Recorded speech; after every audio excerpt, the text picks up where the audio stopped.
Hi all. Mid of the winter నుంచి మనం curry leaf ప్లాంట్లో చిగుర్లు చూడొచ్చు. ఇంకా పూత కూడా వస్తుంది, అంటే ఫ్లవరింగ్. ఇలాగ మీరు పూత చూసినట్లయితే వింటర్లోనే కాదండి, ఏ సీజన్లో అయినా ఇలా పూత చూసినప్పుడు వెంటనే కట్ చేసేయండి. ఎందుకంటే మ్యాక్సిమం ఎనర్జీ ఫార్మింగ్ సీడ్స్కే వెళ్ళిపోతుంది. లేదు మాకు సీడ్స్ కావాలి సీడ్లింగ్కి అనుకుంటే మీరు సీడ్స్ పెంచవచ్చు. కానీ సీడ్లింగ్ ద్వారా పెరిగే చెట్టు కంటే కూడా కర్రీ లీఫ్ ప్లాంట్ యొక్క కటింగ్స్ లేదా మదర్ ప్లాంట్ పక్కన సైడ్స్లో గ్రో అయ్యే బేబీ ప్లాంట్స్ని సపరేట్ చేసి పెట్టిన ప్లాంట్స్ మనకు మల్టిపుల్ అవుతాయి.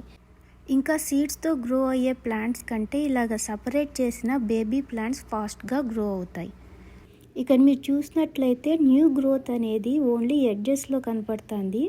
స్టెమ్ మొత్తం మాత్రం ఎంటీగా ఉంది. కానీ మెల్లగా ఈ స్టెమ్ మొత్తంలో కూడా కొత్త కొత్త చిగుర్లు వచ్చి మంచిగా ఆకులు పెరుగుతాయి. ఇంకో డౌట్ రావచ్చు, గ్రోయింగ్ స్టేజ్కి వచ్చింది కాబట్టి ఫర్టిలైజర్ యాడ్ చేయొచ్చా, చేస్తే బాగా పెరుగుతుంది కదా అని. హోల్ సీజన్కి 1 టైం ఫర్టిలైజర్ యాడ్ చేస్తే సరిపోతుంది. నేనైతే స్ప్రింగ్ వచ్చేంత వరకు ఫర్టిలైజర్ యాడ్ చేయను. ఇంకా కర్రీ లీఫ్ ప్లాంట్కి once in a week watering చేస్తూ ప్రాపర్ బ్రైట్ లైట్ పడే చోట ఉంచితే చాలు. Thanks for watching.